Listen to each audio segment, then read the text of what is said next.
Père éternel, merci pour ta parole. Seigneur, aide-moi à prêcher cette parole aujourd'hui pour que je puisse vraiment faire passer cette vérité vitale, Seigneur.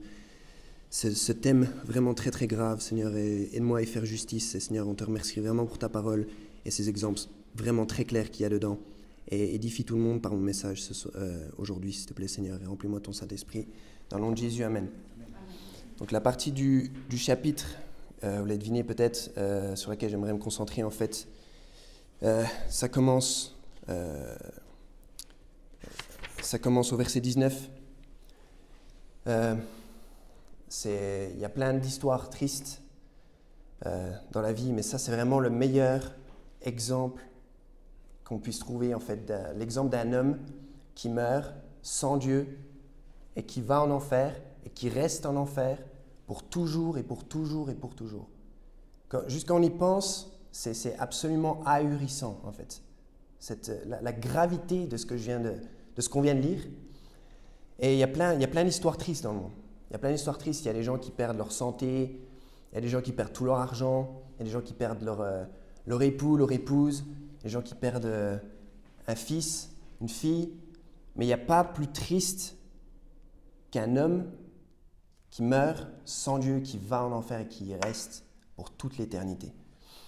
Vous voyez, le pire piège de toute l'éternité, je vais même dire, c'est en fait le diable a réussi à fait croire aux gens que tout ce qui compte, c'est cette vie. En fait, tout ce qui compte, c'est ce qu'ils sont dans cette vie, c'est qui on est dans cette vie et ce qu'on y fait. En fait, par rapport à l'éternité, cette vie en fait ne fait pas une grande différence. Ce qu'on fait, ce qu'on est, à part ce qu'on fait pour le Seigneur Jésus-Christ, il n'y a pas une grande différence. Vous savez, il y a un proverbe en anglais qui vient d'un poème « Only one life, so soon 'twill pass, and only what is done for Christ will last ». Ça veut dire, en gros, une vie est si vite passée et il n'y a que ce qui est fait pour le Seigneur Jésus-Christ qui va vraiment rester. Peu importe qui on est, peu importe combien d'argent on a, peu importe son statut social, la seule chose qui va vraiment tout ça va périr à la mort. Tout ça, c'est fini.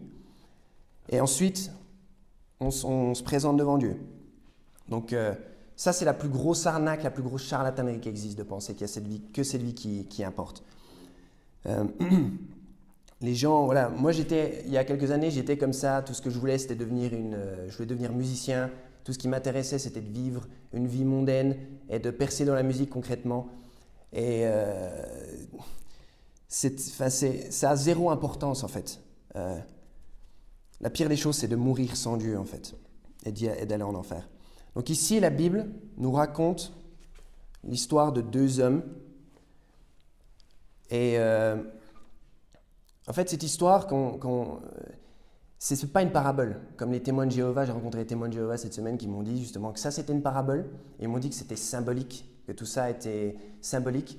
Mais j'ai envie de leur demander, en fait, c'est symbolique de quoi exactement, en fait? Vous voyez, parce que, en fait, je ne comprends pas. Verset 23, il y a marqué, il lève ses yeux étant dans les tourments et voit Abraham au loin et s'écria, Père Abraham, aie miséricorde envers moi et envoie Lazare afin qu'il puisse tremper dans l'eau le bout de son doigt et rafraîchir ma langue, car je suis tourmenté dans cette flamme. Il veut une goutte d'eau parce qu'il est dans une flamme. C'est symbolique de quoi?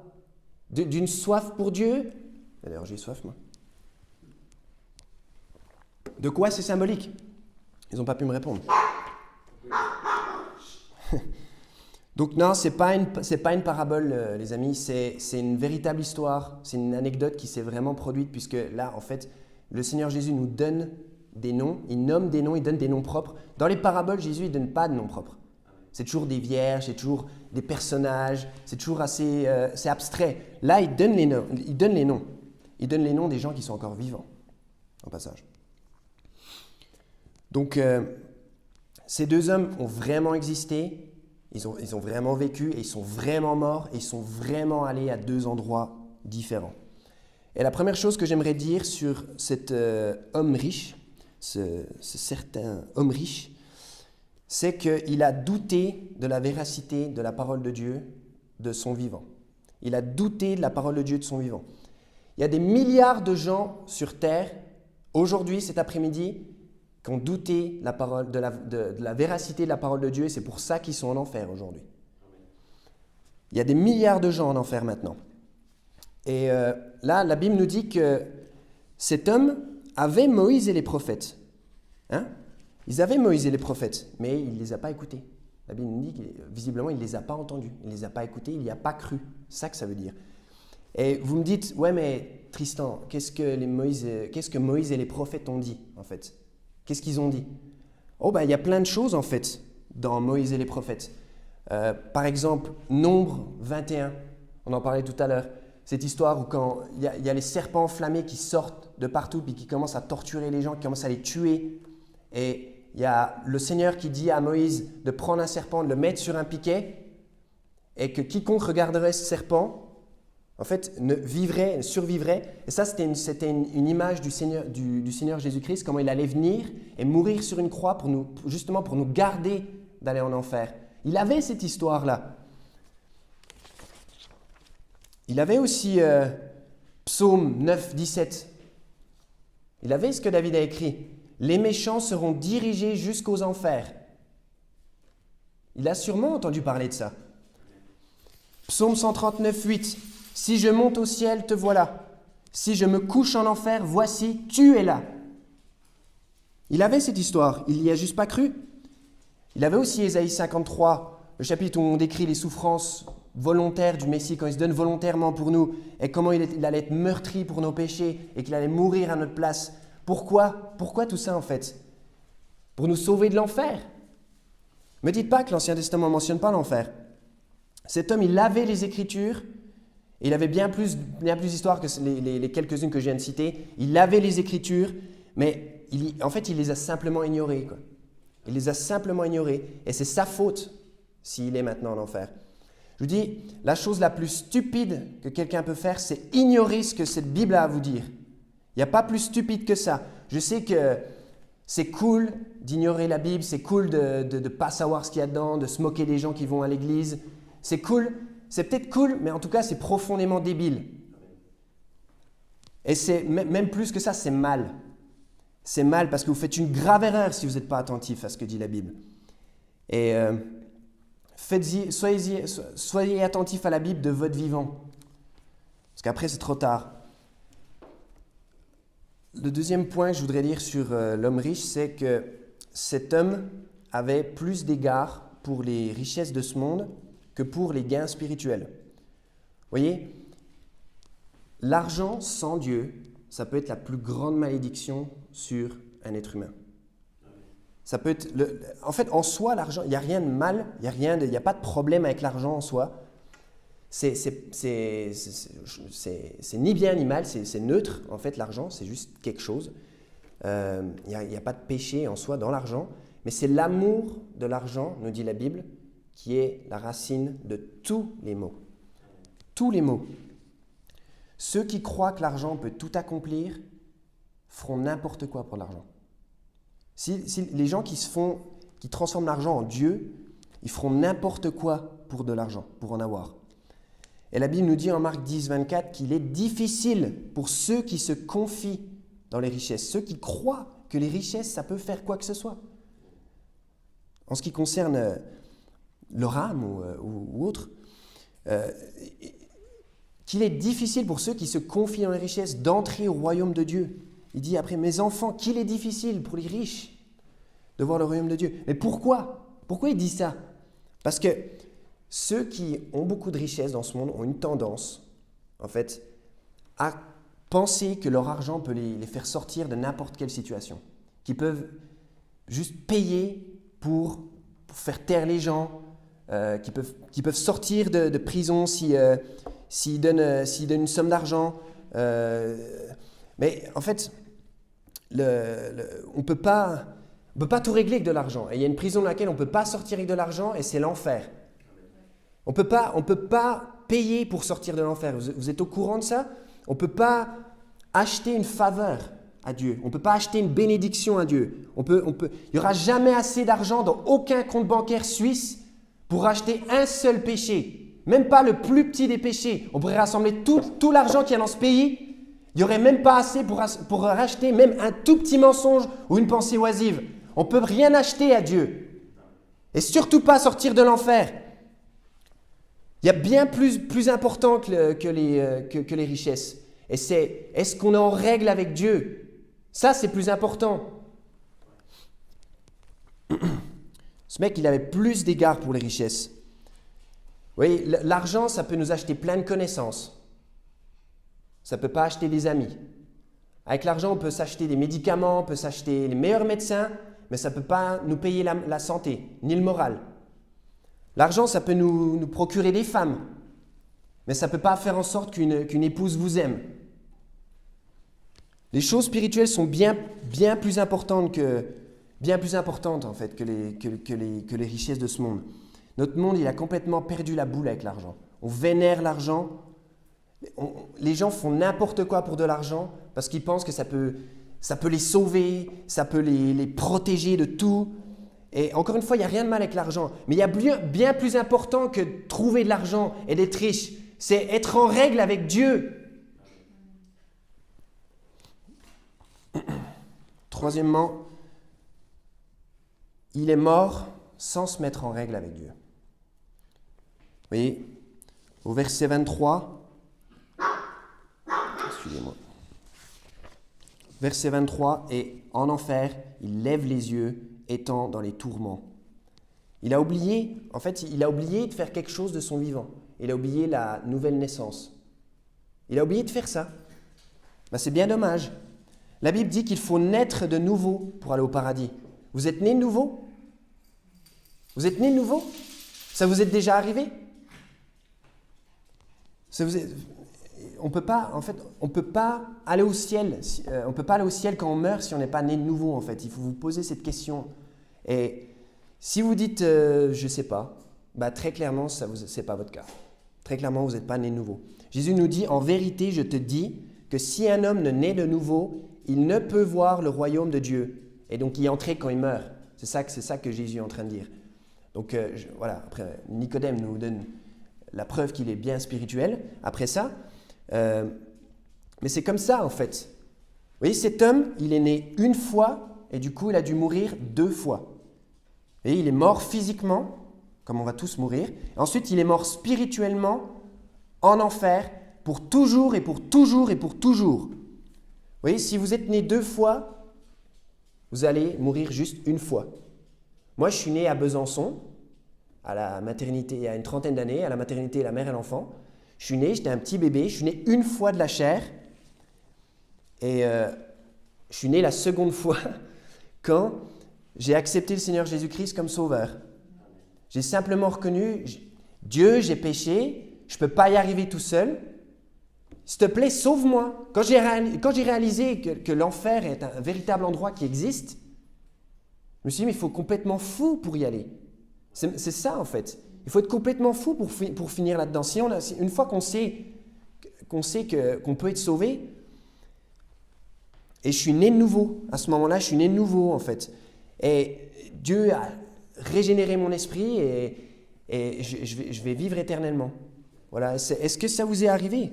Est-ce que ça vous est arrivé? Posez vraiment vous cette question. Il a oublié la nouvelle naissance.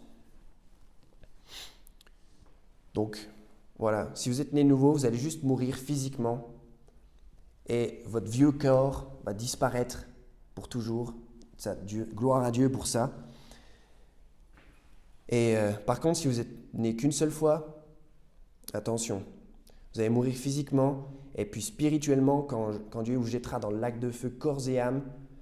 Et là, vous mourrez pour toujours et vous crierez et vous brûlerez éternellement pour des milliards d'années. Si vous croyez qu'il y a des milliards d'années, vous allez les déguster minute par minute. Là, vous allez voir ce que c'est des milliards d'années. Voilà, l'homme riche, il est mort sans se mettre en règle avec Dieu. Ne faites pas cette erreur. Si je pouvais le faire à votre place, je le ferais. Si c'était aussi simple, je pouvais m'asseoir à côté de vous et puis faire quelque chose pour que Dieu vous sauve, je le ferais. Mais en fait, il n'y a personne d'autre qui peut le faire à part vous, en fait. Il n'y a personne qui peut croire à part vous. Donc vous devez décider de croire aujourd'hui au Seigneur Jésus-Christ. Pensez-y, quoi. C'est juste hallucinant. Dieu fait jouer toutes votre éternité sur ce petit pas de foi, quoi, que vous pouvez faire à tout moment. Tout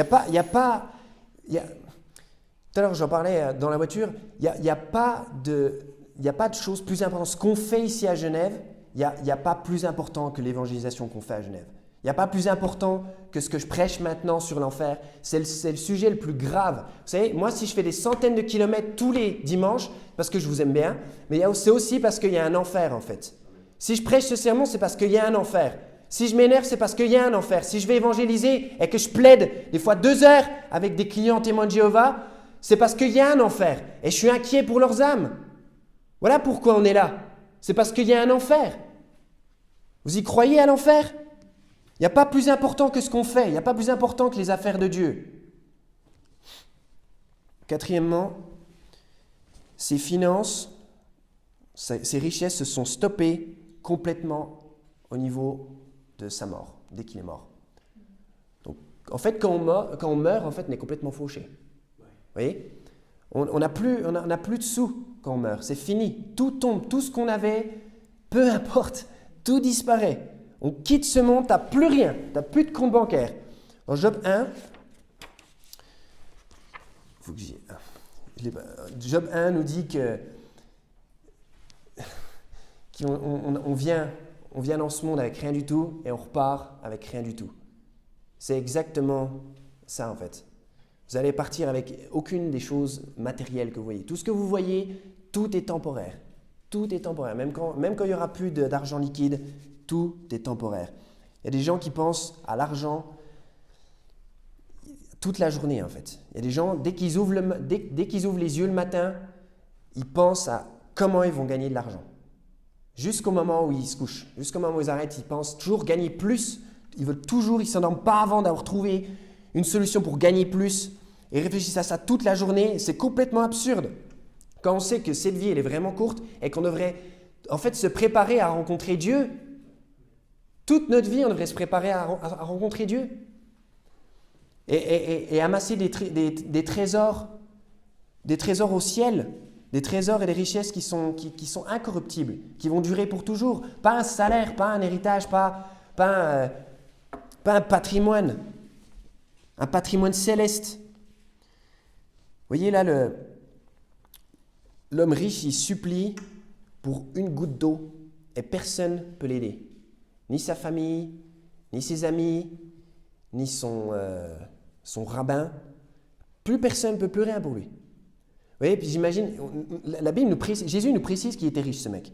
Alors j'imagine, très certainement, quand il est mort, ils ont fait tous les préparatifs qu'ils ont fait les préparations pour son enterrement, ils sont allés peut-être au funérarium de l'époque, ils ont pris peut-être le plus beau cercueil, ils ont pris les plus belles fleurs, dans la plus belle synagogue.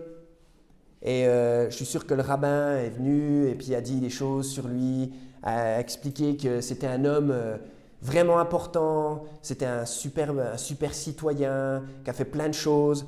Mais je vous dis, il n'y a pas un seul mot prononcé en votre faveur après votre mort en fait, qui peut vous apporter quoi que ce soit.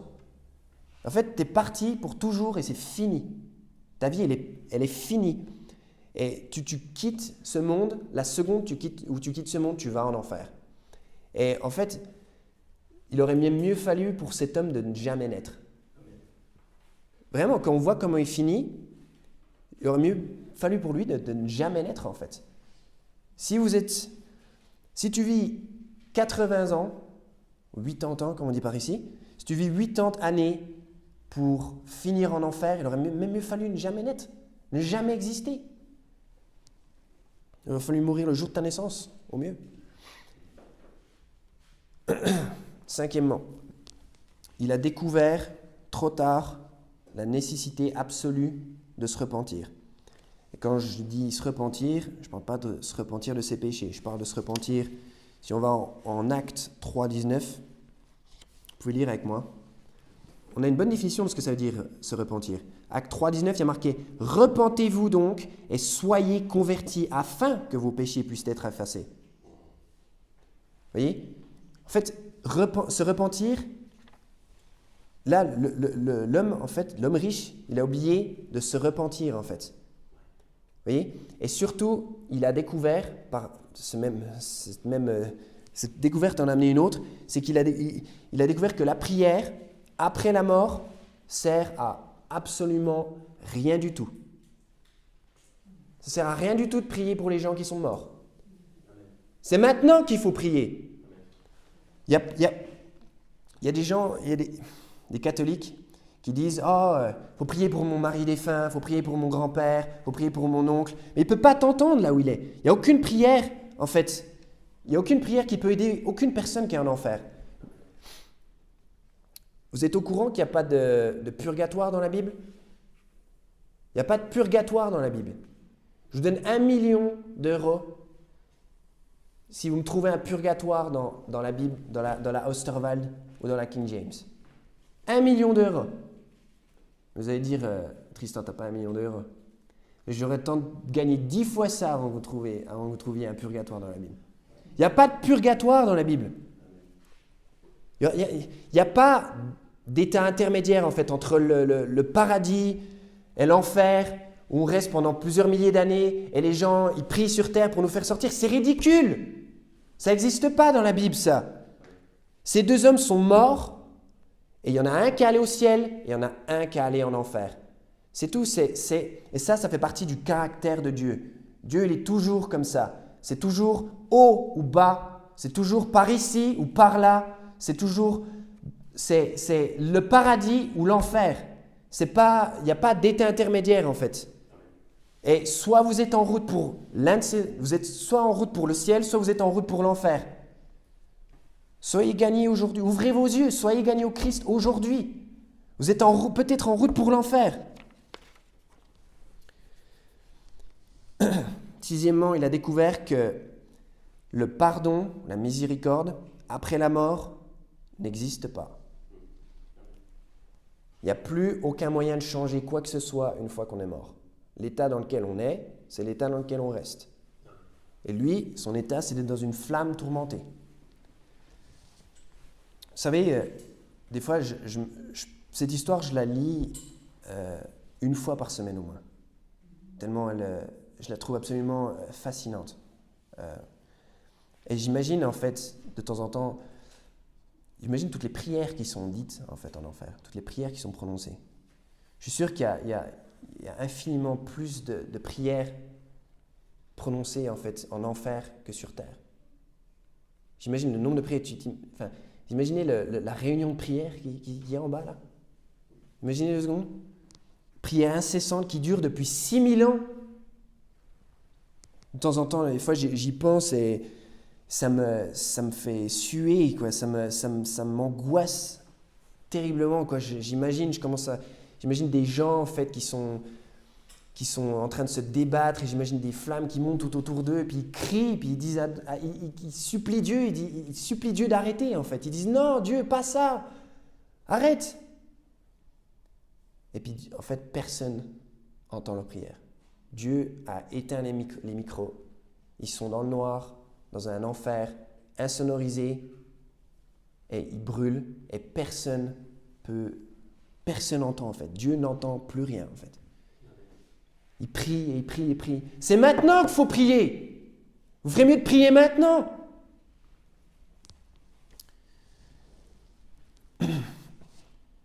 Et septièmement, il est perdu à jamais. Il est séparé de tout ce qui est beau, et pur, et saint, et agréable. Il n'y a plus de paix, plus de fleurs, plus de petits chiens, plus de petits enfants, plus de montagnes, plus de paysages, plus rien. Juste plus de sourire, plus rien qui puisse le réconforter. Dans un enfer complètement insonorisé dans lequel il brûle, c'est maintenant qu'il faut prier. Vous allez dire peut-être, ouais, mais je ne pense pas qu'un Dieu d'amour ferait ça. C'est trop dur. C'est trop. Réveillez-vous parce qu'en fait, le seul Dieu d'amour qui existe, fait ça. Et il le fait si ça lui plaît. Et il n'y a rien qu'on puisse dire, on peut s'énerver. et imaginer un Dieu autrement, ça change rien du tout. Absolument rien du tout. Les gens qui meurent sans être sauvés, et les gens qui meurent sans Dieu, ils vont en enfer. Et Dieu ne vous fera pas aller au paradis. Il vous appelle. Dieu. Ok, il ne faut pas faire ça. Dieu vous appelle. Il faut réagir aussi vite que ces chiens. Il faut réagir tout de suite. Vous devez choisir. Jésus, il est mort pour vos péchés. Il faut y croire maintenant. Vous voyez? Et au passage, c'est pour ça que les chrétiens, ils peuvent être tristes, mais on ne devrait jamais être déprimés comme le monde. Parce qu'au moins, on ne va pas en enfer. Vous voyez ce que je viens de dire? Au moins, on ne va pas en enfer. Vous voyez? Peu importe comment les choses tournent ici. Peu importe tous ces gouvernements diaboliques qui essaient de nous persécuter. C'est qu'un arrêt ici. On est juste en transition, en fait. Simplement. Et Dieu, il a un meilleur endroit pour nous pour aller. Et on y va un de ces quatre. C'est dans pas longtemps. Allez, comparé à toute l'éternité, il faut penser à ça. On y va un de ces jours. Dites-vous ça, les amis. Mais lui, par contre, il est perdu pour toujours. Et il y est toujours. Vous savez, je ne sais pas si je vais réussir à vous exprimer ça, mais il y a 2 semaines, il a beaucoup neigé en Franche-Comté, d'où je viens. Des sacs et des sacs de neige. C'était fou. Et en fait, j'étais en train de m'imaginer combien de flocons de neige il devait y avoir dans toute cette neige, dans toute la région, en fait. J'imaginais les milliards de milliards de flocons.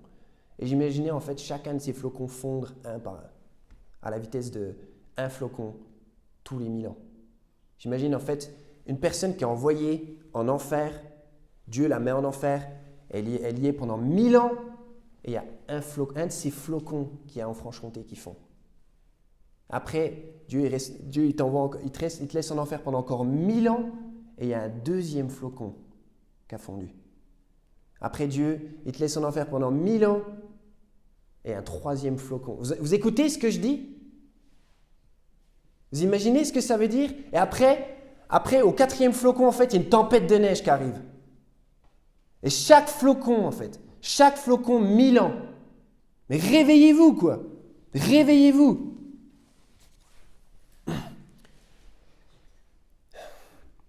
Le jour où on prend vraiment conscience de ça, en fait, et qu'on ne veut pas être sauvé, ça c'est de la folie, en fait. Ça c'est vraiment la folie. Le jour où j'ai réalisé que quelque part dans l'univers, il y avait cet endroit qui est décrit dans la Bible, qui est rempli de flammes, dans lequel on est pour toujours, je me suis dit, mais il faut être cinglé pour pas être sauvé. C'est si simple. Il faut vraiment être fou, quoi. Vous êtes fou si vous n'êtes pas sauvé. Si vous êtes conscient de ça et vous n'êtes pas encore sauvé, vous n'êtes pas encore né de nouveau, vous êtes fou. C'est tellement horrible. Si Dieu me disait là, Tristan, coupe-toi la main et t'irais pas en enfer, ce serait rien par rapport à en enfer. Si Dieu me disait, jette-toi dans un bac plein de seringues Pfizer, ce serait rien. Ce serait un petit prix à payer. Si Dieu il me donnait un couteau et il me disait, arrache-toi le cœur, toi-même. Arrache-toi ton propre cœur. Ce serait une faveur que Dieu me ferait par rapport à aller en enfer. Ce serait rien du tout. Ce monde est complètement déréglé. Là, cette semaine, il y a les frères Bogdanov qui sont morts. Je ne savais pas qui c'était. Et tout le monde en parlait et j'ai regardé. J'ai tapé sur Google et là, j'ai vu ces deux guignols. Et il y a des gens en fait qui les considèrent comme des héros, comme des gens qui ont contribué à je sais pas quoi. J'ai pas bien compris à quoi ils contribuaient en fait ces mecs-là, c'est des pseudo-scientifiques et ils parlent de Dieu. Donc en fait je me suis demandé est-ce que ce mec-là par hasard qu'est-ce qu'ils avaient à dire sur Dieu. Et en fait je vais même pas vous lire une citation d'eux parce que vraiment peu importe.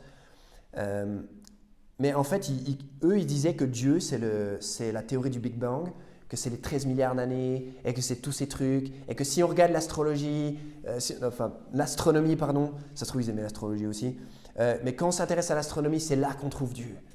C'est là qu'on trouve Dieu. Hey, les frères Bogdanov, c'est là qu'on trouve Dieu. C'est dans l'évangile de Jésus-Christ. Enfin bon, là vous l'avez trouvé, Dieu. Mais c'est trop tard. J'imagine que ce n'est pas le côté de Dieu que vous vouliez trouver. Là, ce n'est pas le beau côté. Mais ce monde, en fait, les élèves, ces mecs-là, ils n'avaient rien d'intéressant à dire, surtout pas sur le Christ, et les gens les regrettent énormément, quoi. Alors que les gens se réjouissaient quand le Christ et les prophètes ont été persécutés. Ça, par contre, c'était un sujet de réjouissance. Mais les frères Bogdanov, oh, mince, quelle perte! Vous voyez, en fait, le monde, il fait tout à l'envers, en fait. On marche sur la tête. Les pires ordures sont considérés comme des héros, par exemple, comme John Lennon. John Lennon, en fait, vous voyez, là, il chantait sa chanson Imagine there's no heaven, no hell below us. Ben, s'il était là avec nous, qu'est-ce que vous pensez qu'il chanterait là? Vous pensez qu'il chanterait sa chanson débile, Imagine? Imagine. Ça ne sert à rien d'imaginer, parce qu'il y a un vrai Dieu, et il va vraiment t'envoyer en enfer si tu n'es pas sauvé. Donc imagine tout ce que tu veux, mais sois sauvé. Vous voyez? Et si, là John Lennon, il se moquait de Jésus, et il disait que son groupe allait être plus connu que le Christ, en fait. Mais c'est marrant parce que quand on va évangéliser, tout le monde connaît Jésus. Et je suis sûr qu'il y a plein d'adolescents à qui on parle, ils sont là, les Beatles, quoi, c'est quoi, hein? Beatles, hein? Et en plus, maintenant, il est en enfer. Enfin, c'est tragique, mais qu'est-ce qu'il était stupide? Ces derniers mots, parce qu'il a été assassiné, ses derniers mots, avant de mourir, c'était « yeah ». Il a juste dit « yeah » et il est mort. Voilà. C'est un mec qui, quand il était jeune, en fait, il remplissait des préservatifs d'eau et les jetait sur des nonnes. Et en fait, il mettait des préservatifs sur des crucifixes. C'était... Vous voyez, je cautionne pas le fait d'être nonne et tout ça, c'est un autre sermon qui sera prêché une autre fois, mais ça montre bien en fait ce qu'il avait dans le cœur envers la chrétienté. Parce que sûrement il associait sûrement le catholicisme et la chrétienté. Et du coup, voilà, il a fini avec une balle dans la chair et maintenant il est en enfer pour toujours. Mais vous voyez, pour John Lennon, pour les frères Bogdanov, pour l'homme riche, revenons à lui, en fait, les choses, elles auraient pu être bien, bien différentes pour eux, en fait. Vous voyez, si quelqu'un était allé les voir avant que ce soit trop tard, si quelqu'un était allé voir cet homme riche avant que ce soit trop tard et prêcher l'évangile, peut-être que ça a été fait, peut-être qu'il a rejeté et qu'il est devenu réprouvé. Mais ce que je veux dire, c'est que c'est pour ça que c'est notre devoir, en fait, d'aller vers les gens, et de prêcher l'évangile, et de donner ce choix aux gens, en fait. Il faut qu'ils soient mis devant ce choix. Il faut absolument que toute personne entende l'évangile et puisse choisir, en fait, de croire ou pas croire. Et si seulement, en fait, ça aurait pu être tellement différent pour l'homme riche. Vous voyez, là, ça fait des milliers d'années. Je ne sais pas quand cette histoire s'est produite, mais quand je la lis, peut-être je me trompe, mais j'ai l'impression qu'en fait, le Seigneur Jésus, il en parle comme si c'était ancien par rapport à son temps. J'ai pas l'impression que ça s'est passé de son temps, en fait. J'ai l'impression que ça s'est passé... Parce que, je sais pas, en fait, ou peut-être que je me trompe, mais dans tous les cas, ça fait des milliers d'années que ce mec est là, coincé dans l'enfer et qui demande toujours cette petite goutte d'eau. Vous imaginez s'il y a déjà au temps de Jésus, si on imagine que ça s'est produit au temps de Jésus, il avait déjà soif pour une goutte d'eau, et maintenant, imaginez la soif qu'il a. Il a déjà besoin d'une goutte d'eau il y a milliers d'années. Et ça aurait pu être tellement différent, il aurait pu finir tellement autrement. Enfin, s'il avait réalisé simplement, humblement, je suis un pécheur, et s'il avait simplement demandé, il avait cru en Dieu pour être justifié, pour être sauvé, en fait. Il aurait pu garder tous ses biens. Il aurait pu garder toutes ses richesses, il aurait pu garder sa maison, son statut, tout ça. Il pouvait garder ça sur terre. Les choses auraient pu être bien, bien, bien différentes pour lui. Donc, vous voyez, peut-être que votre vie, elle est en soi, elle est nulle selon les critères de ce monde, personne ne vous aime, vous n'avez pas d'argent, les chiens viennent vous lécher vos ulcères, vous êtes vraiment au fond, vous êtes malade. Mais en fait, si vous êtes sauvé, votre vie, c'est pas nul. C'est un succès en fait. C'est un grand succès. Et vous avez fait celui qui croit en Jésus-Christ, il a fait la meilleure chose qu'il puisse faire en fait. Peu importe tout le reste, vraiment. Par rapport à l'éternité. Donc, pensez à vous quoi. C'est peut-être pas trop tard pour vous. Est-ce que vous êtes 100% sûr d'aller au ciel si vous mourrez aujourd'hui? Je ne vous ai pas demandé si vous alliez à l'église, je ne vous ai pas demandé si vous priez, je ne vous ai pas demandé si... je vous ai demandé si vous étiez sûr d'aller au ciel quand vous mourrez. Posez-vous vraiment cette question en fait.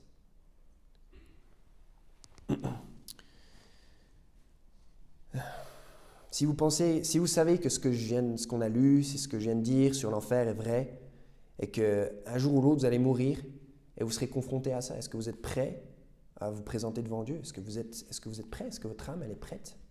Est-ce que votre âme elle est lavée? C'est une question. Soit elle est lavée, soit elle ne l'est pas. Elle ne peut pas être en train d'être lavée, elle ne peut pas être... ce n'est pas un processus, c'est est-ce que vous êtes né de nouveau, comme vous êtes né de la chair? Est-ce que vous êtes né spirituellement de nouveau? Est-ce que vous avez placé votre foi en le Seigneur Jésus-Christ ou non? Si vous ne pouvez pas répondre à cette question, ou si vous n'êtes pas sûr, si vous dites juste, non, je ne suis pas né de nouveau, écoutez, sur cette chaîne, il y a une vidéo qui va vous expliquer ça, le chemin biblique pour aller au ciel, le chemin biblique du paradis. Regardez cette vidéo et assurez-vous d'être sauvé, s'il vous plaît. Et si jamais vous avez des questions, envoyez un mail ou voilà, contactez-nous, faites quelque chose, mais soyez sauvés, s'il vous plaît.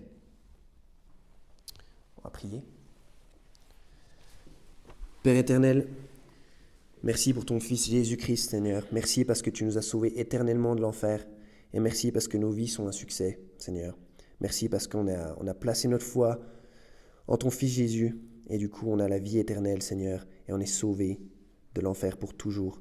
Et Seigneur, aide-nous vraiment à prendre conscience de la gravité, Seigneur, de la gravité absolue. Et j'ai pas pu y faire justice, Seigneur, avec mon sermon. Pardon. Mais vraiment, aide-nous à comprendre ce grave problème qui pend au nez de tout le monde qui n'est pas sauvé, Seigneur. Aide-nous vraiment à prêcher cet après-midi, à sauver des âmes pour éviter que des gens aient dans ce lieu de tourment et qu'ils soient perdus à jamais.